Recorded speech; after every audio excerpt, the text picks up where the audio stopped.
The purpose of this video is to give you a little bit of pre-information before your appointment, so you can go in there with many of your questions answered, and you and your practitioner can just focus on you and what your needs are. Guys are pretty easy for the most part to have this conversation with and to balance, if you will. We're primarily just looking at testosterone in men. Women, a little more intricate details with all the other hormones that women need balance, but guys are pretty simple. And really what our goal is to get your testosterone levels up into a more optimal range. And for males, that's around 1,000. It's really between 900 and 1,1200. And that's a first interesting concept I want you to understand, because often males come into our practices saying, you know what, I went to my doctor and he said my testosterone levels were normal.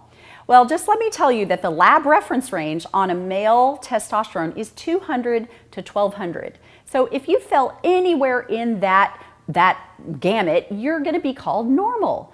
Men start to feel symptomatic with low testosterone symptoms when their levels fall below 500-600. And a lot of guys don't understand that all those brain symptoms they're feeling, brain fog, can't focus, that it's on the tip of my tongue, you know, the brain and the tongue aren't matching, that word search, afternoon fatigue, hitting a wall 2 to 4 in the afternoon, trying to find a Starbucks or a Red Bull or some sort of energy drink to get you through the rest of your workday. Mental fog, mental clarity, all those brain symptoms are testosterone decline. The lower your testosterone levels get below 500, the worse those symptoms become. As they get towards the 300, 200 and below level, men get irritable, anxious, very moody, have big mood swings. So a lot of the misconception of testosterone and aggression is really wrong. Natural testosterone in optimal levels actually evens out male moods. It doesn't make them aggressive. We are not trying to get your levels into an aggressive level. That's 2,000 and 3,000 at our Reuters when they do injectable testosterone. They get their levels up really high. We're not doing that. That's not what we're doing here. And a lot of guys have this misconception that because they have a sex drive and they have a desire, that their testosterone level must be okay. Well, I can tell you guys rarely, if ever, lose a sex drive. But sexual function does go. And as male testosterone levels fall, 500, 400, 300, 200, erectile function gets less, morning erections decrease, and so forth and so on. So although a sex drive is still there, sexual function and performance is not what it once was as your testosterone levels fall. So brain fog, focus, all the brain symptoms, muscle mass loss. This is a big one that our guys complain about, and the big one that they say returns very quickly when they get their testosterone levels back up. They start to lose muscle mass. They start to get a belly around the middle. Well, that belly around the middle comes because as your testosterone levels fall, your cortisol levels go up, and that's what increases that belly fat.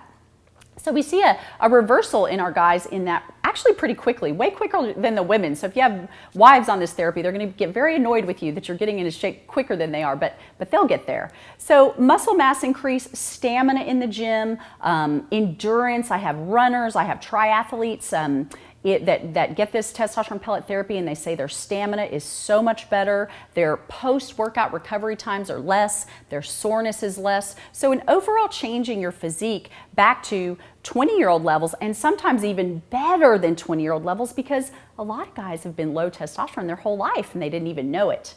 We're finding more and more young men with low testosterone, in their 20s and on into their 30s. So this isn't just a problem of, 50-year-old guys or older. This can be a problem starting from as young as 19. I have in my practice young guys. There's a lot of factors to that, environmental factors, hormones in our foods, many things that I won't go into here. But I tell you that just to if you know somebody that is young or you think is too young for this therapy, you may want to think again if they're having some of these symptoms. What can you expect? Well, your practitioner has been trained in a method that doses testosterone specific to you. We dose the pellets on parameters of your age, your weight, your blood levels, your activity levels, and then we retest you 4 to 5 weeks after your insertion to make sure your practitioner did their job and got your levels where they need to be. If you were underdosed for whatever reason, if any reason, we rarely have to do this, but your practitioner will bring you back in for a booster, because it's our job to get your levels right, and we want to know what your dose is so moving forward, we know what works for you. So most guys can expect to come in for their hormone pellets about twice a year, and that sure as heck beats the weekly injections that a lot of guys have to do. Moreover, the long-term benefits of having your testosterone levels up and balanced 24/7, huge reductions for men in Alzheimer's disease risk reduction, 70% for men. What we find is men with a low testosterone are 3 times more likely to develop Alzheimer's dementia, so very protective for the brain. Heart protection, lots of studies coming out in men over 55 or who studied that show actual reversals in plaques in the coronaries and decrease in reduction of coronary artery disease. So many other things in women, osteoporosis, osteopenia protection, and breast cancer protection, prostate protection, men. A lot of guys have this misconception that they can't get testosterone because they've had prostate issues in the past or prostate cancer in the past. It's actually increased estrogen that stimulates prostate cancer risk. So as a man ages and his testosterone levels fall and his estrogen levels come up, that's what stimulates that prostate cancer. So we do this therapy in prostate cancer survivors when they're 2 years out. We have many questions that we answer in the consult, but what I found in my practice after thousands of patients is often we give you so much information you forget a lot of the key things, like how long does it take to work, how long does it last, and so forth. So those are the questions I'm going to briefly answer for you here. First question is, when will I feel good, right? So how long will it take me to feel good? So the majority of patients report, men and women, that first week their sleep is improved, sleeping all through the night for the first time in many years for a lot of people. By the second week, that brain fog is kind of lifting. It's a good analogy is, I've been walking around with the dimmers on and the dimmers are coming up and I can see and I can think clearly, right? So about that second week is when those symptoms start to relieve. The brain fog lifts, the mental clarity, mental focus. By about the third week, we're seeing, and sometimes even sooner, moods level out. Anxiety is lifted if you were having some of those symptoms. The mood swings are going away, which makes your family very happy, right? Your significant other, your children, everyone around you, your coworkers, and so forth. So expect that about 2 to 3 weeks. 3 to 4 weeks is when you're really on a climb towards the peak of your hormone pellet therapy. And that's when women report an energy surge, a libido surge. A lot of guys are going, when are you going to get your sex drive back? Well, that typically kicks in at about 3 weeks. So at the 4-week peak is when you peak on your pellets. And then after that is when we want to get your blood work. So somewhere between 5 and 6 weeks for men and women is when we're going to get your blood work to make sure your practitioner did his or her job and got your hormone levels where they need to be.